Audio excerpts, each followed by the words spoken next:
Hi everyone. Today I'll be starting the chapter 3 of PUC 1, that is motion in a straight line.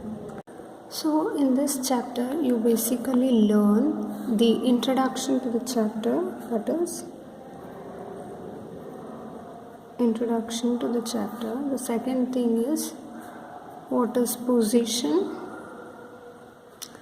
path length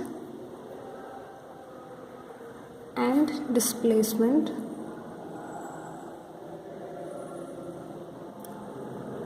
Third is you will understand what is average velocity and average speed.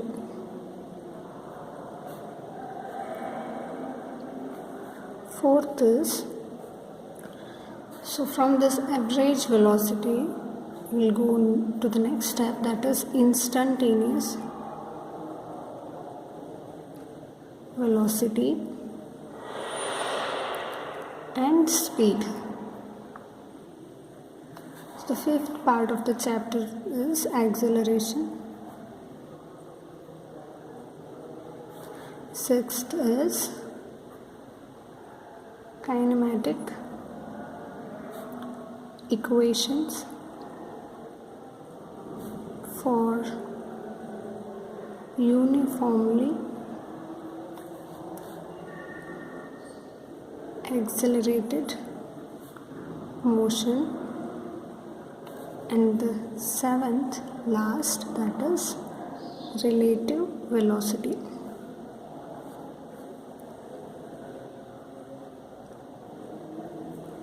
So these are the contents that this chapter has got. So today I'll be briefly discussing the introduction part, then position, length and displacement. So these are the basic things which you have to be thorough with. Please try to understand these concepts very clearly. If not, then it will be difficult for you to solve the problems. So let's start, that is introduction. So introduction in this part. So the name of the chapter is what? It is motion in a straight line.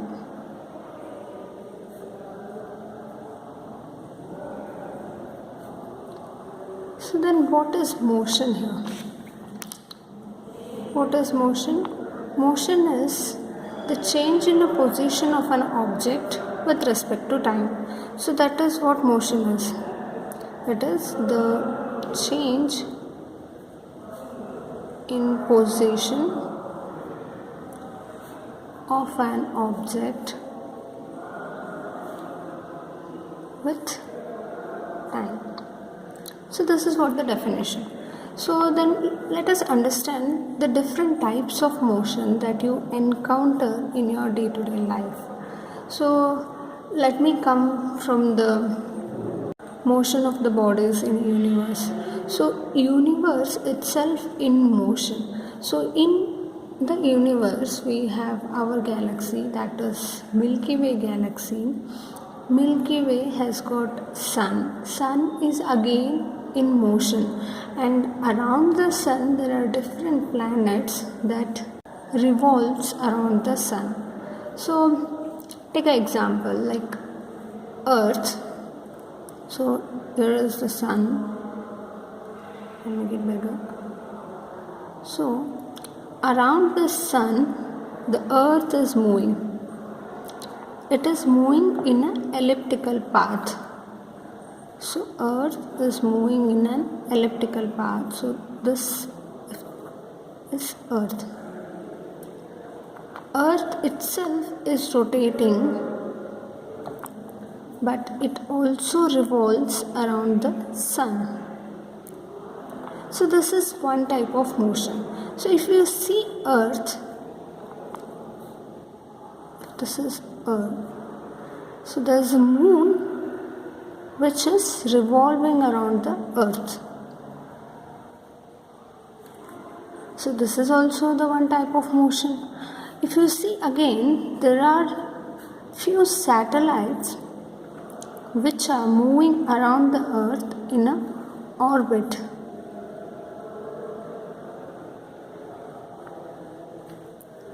satellite. So this is again a motion. So from the satellites you will get the information. So from this satellites only so many technology has got improved. So if you take like mobile, you are holding the mobile, and if you sit in a moving train, so this is train, this moves in this direction. So again you are in motion with respect to the train. So the man inside this is in motion. So if you take this man,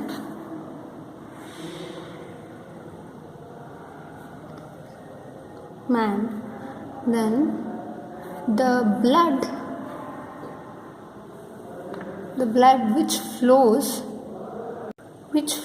inside the man's body is again in motion. So the red blood cells and white blood cells which are there in the body, they are again in motion. So every particle you see or every object is in one or the other way, it is in motion. Say for example, water is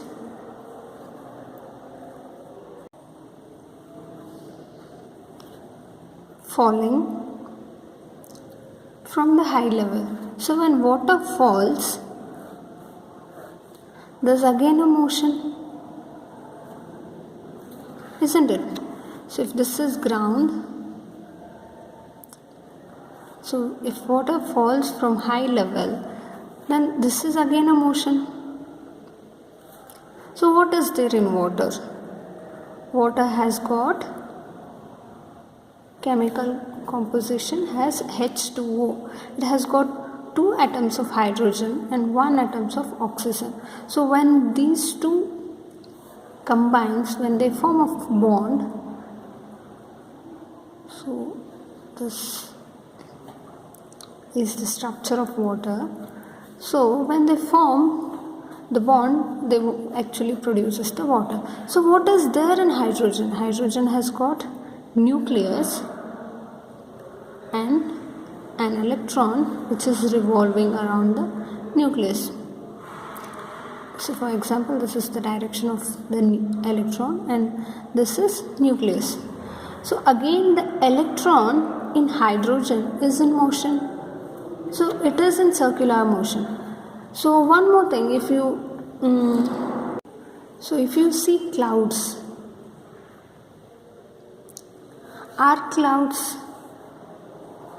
are at rest?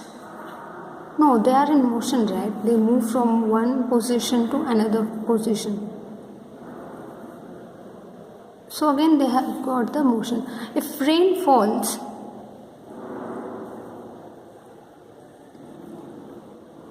if there is a wind in this direction, what will happen? It changes its direction and it falls like this. So this is again one type of motion. So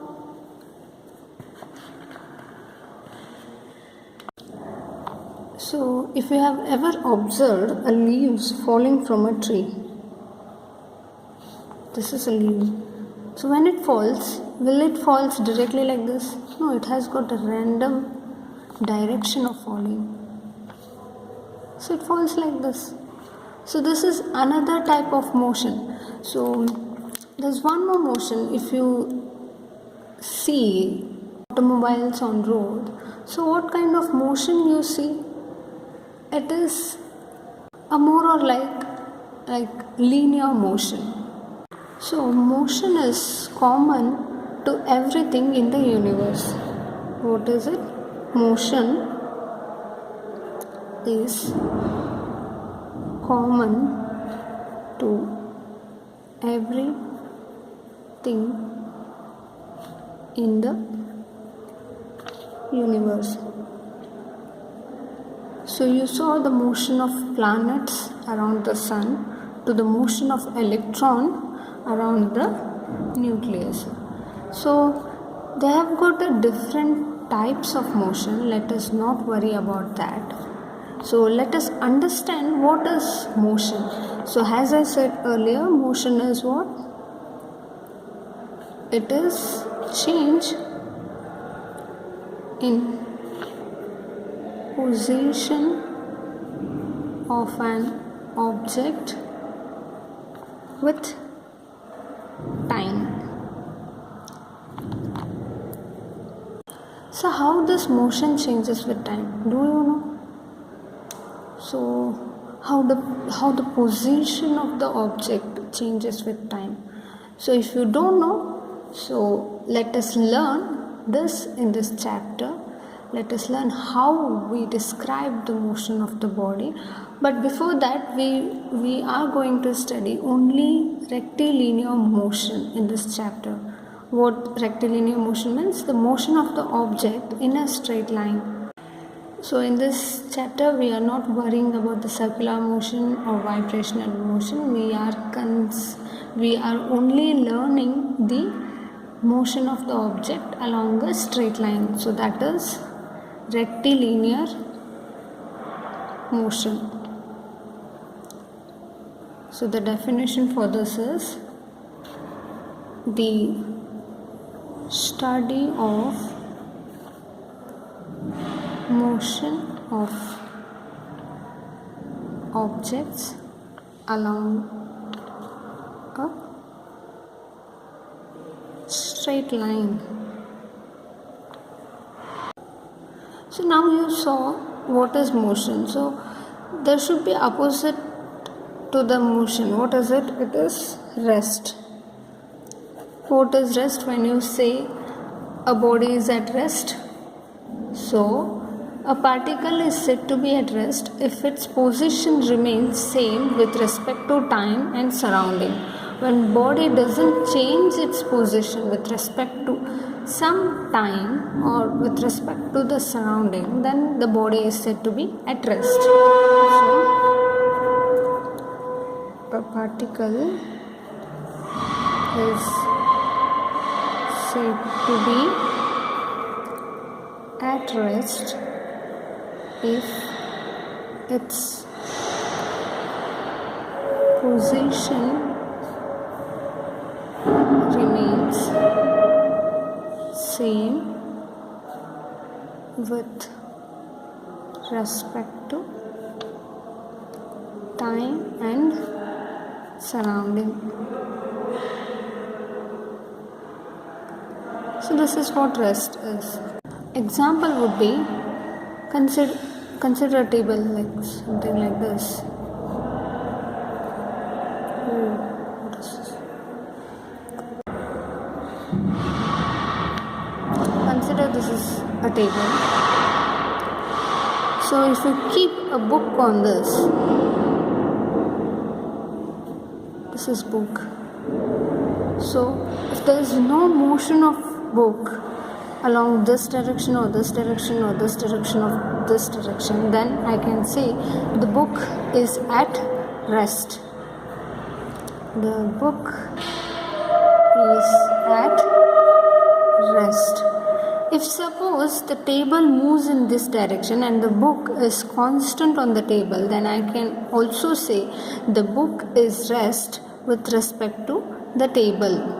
But for an observer, the book appears to be in motion. So, a particle which is at rest for one observer may be under motion for another observer. So for example, let me write this statement. A particle which is at rest for one observer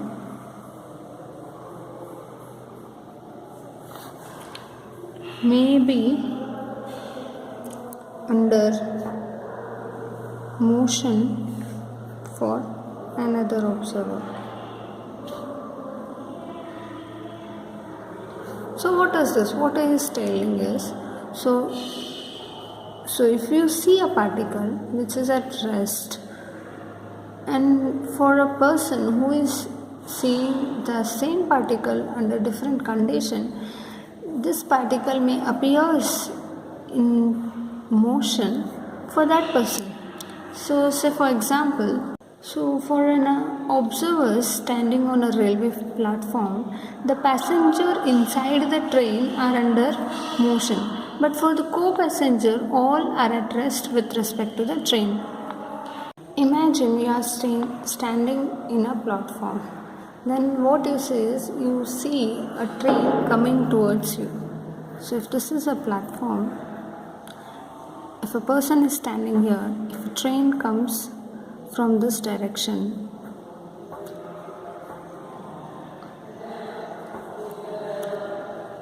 and there are people inside the train. So for this observer, the train is in motion, and again the people who are sitting inside the train, they are also in motion. But when you see the two people who are sitting in a train, they are at rest with respect to one another, aren't they? They are at rest with respect to one another. But for the passenger who is standing on the platform, the train and the passengers inside the train appears to be in motion. So for an observer standing on a railway platform, the passenger inside the train are under motion, but for the co-passenger, all are at rest with respect to the train. So our next topic is position, path length, and displacement. So what are these three terms? So before understanding these three terms, let us understand types of motion that are possible. Before going to the types of motion, we have to understand one more important thing, that is rectangular coordinate system. So what is this coordinate system? It basically has three mutually perpendicular axes. So these are mutually perpendicular. Perpendicular means the angle between these two axes is 90 degree, and angle between these two it is again 90, and angle between these two it is again 90 degree. So 90 degree. So let's suppose this axis is x, and this is y, and this is z. The point of intersection of these three axes is called origin. It is denoted by O. O here is origin.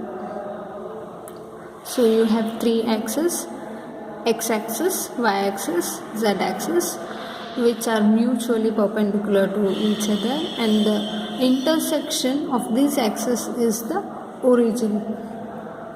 So this origin acts as a reference point.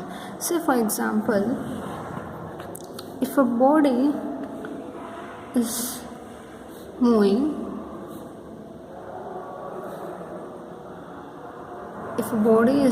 from A to B, then you can put this here. So you can take A here and B here. So A is at the position origin. So this is the initial position at time t is equals to 0, and the object is at the position B at time t is equals to t.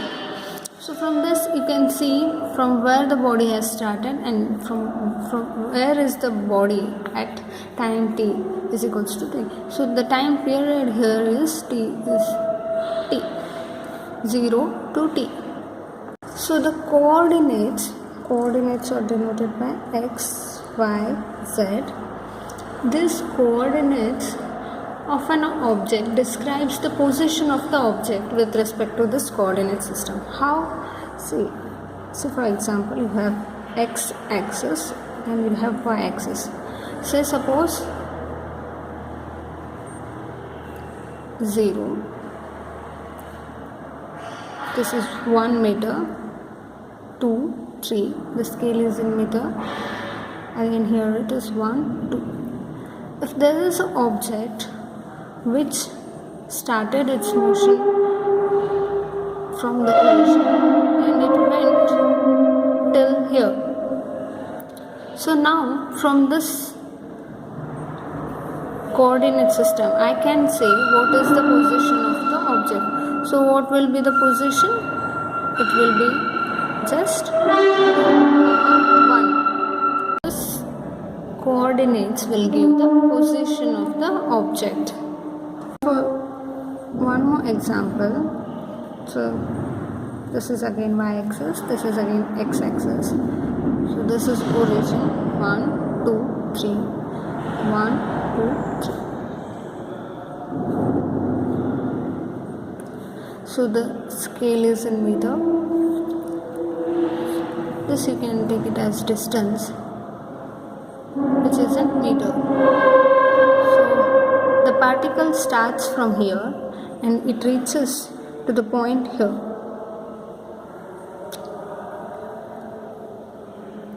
So it reaches here. So what is the coordinate of this particle? It is 0, 3. Take one more example. Y, x, this is again distance, which is in meters. 1, 2, 3. This is origin. 1, 2, 3. So if a particle starts from the origin and it moves till here, it has reached the point B, starting from A. Then what is the coordinate of this particle? It is 2.5, 0. Why it is 0 here? Because there is no motion of the particle along the y-axis. Here there is no motion of the particle along the x-axis. So I have written 0 here and 3 here because there is a motion of the object along the y-axis here. 0 denotes x and 3 for y. Here it is x, y. Clear? So to measure a time, to measure how much the body has taken time to move from the point A to B, we keep a clock. So this will give us a reference, frame of reference. To measure time, we position a clock in the system. This coordinate system along with the clock constitute a frame of reference. That is frame of reference. If you have given the position with time, then you can say there is a frame of reference. If there is no time, then it is the reference point. As I said, there are the 3 types of motion which are possible. See, first is one-dimensional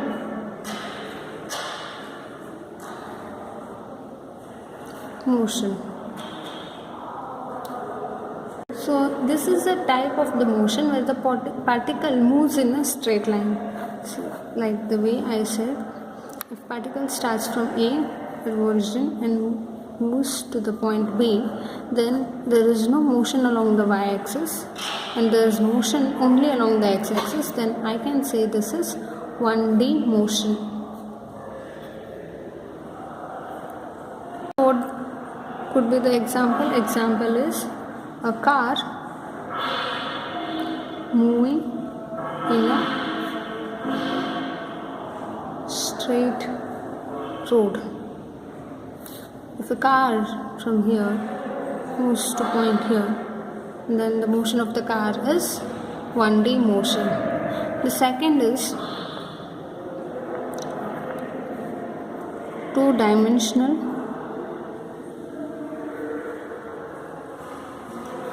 motion. So the motion of the particle, where we need two coordinate axes to represent the position of the particle, then we can say it is a two-dimensional motion. Say for example, the body here moves to the point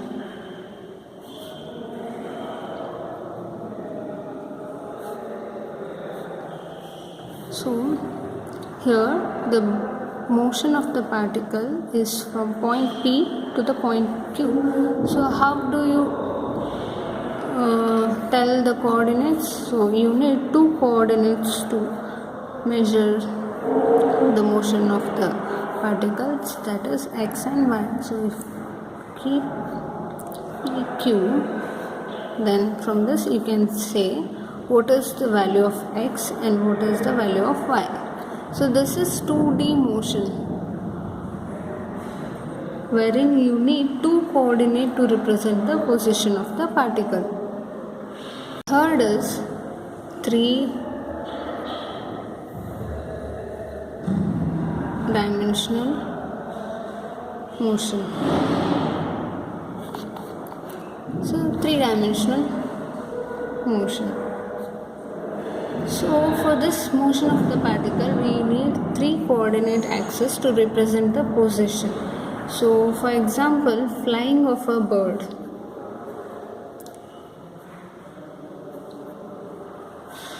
So for this you need three coordinate axes, that is you need x, y, z.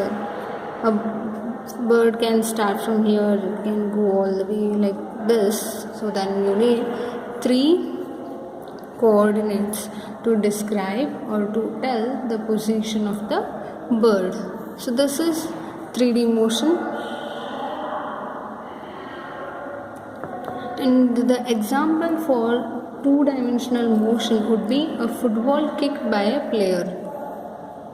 And for example for 3D motion is a flying bird. So for now you might have understood the choice of the set of axes in a frame of reference depends on the situation. Say for example, for 1D motion you need only one axis to describe the position of the particle, and for the football kicked by a player you need two axes. So that is, for 3D you need three axes to represent the position of the particle or the position of the object. Now for describing the motion of the object along the straight line, we can choose only one axis. So let's take only one axis, that is x-axis. So with this axis we can actually describe the motion. So now for this axis,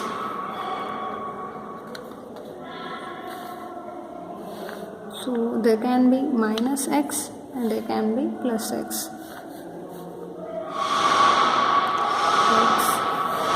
Minus x. So the point at the middle can be taken as origin, that is denoted by O. So if the body moves in this direction, then you can take the values in plus, and if the body moves in opposite direction, then you can take the values in negative. The positions to the right of the O are taken positive, and to the left of the O are taken negative.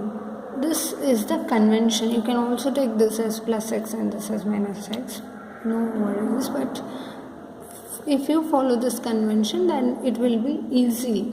So if I give some values like 1, 2, 3, 4 and again minus 1, minus 2, minus 3, minus 4, and if I say a particle from the position O will move to the position P at time t is equals to t. So if the scale is in meters, that distance, then the scale is in meter, then I can say the particle has moved the 4-meter distance. If it moves from 0 to, say for example, A, then I can say it has moved 2-meter distance. So with this I will finish this class. In the next class we'll learn what is path length, what is displacement, what is velocity, what is speed, and what is acceleration.